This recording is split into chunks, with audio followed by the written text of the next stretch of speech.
I'm showing the correct way how to fill a pellet grill overnight to do a brisket. Fill it all the way up to the top. Okay, here's my pellet grill. We're in the backyard. Me and my grandbabies. There's my brisket. There's my girls, Bella, Layla.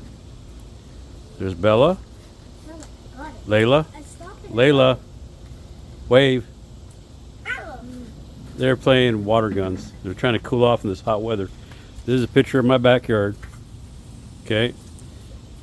Here's my brisket that I'm getting ready to put in overnight. So that way you guys can see now the before pictures. And then I will show the after pictures. See you soon.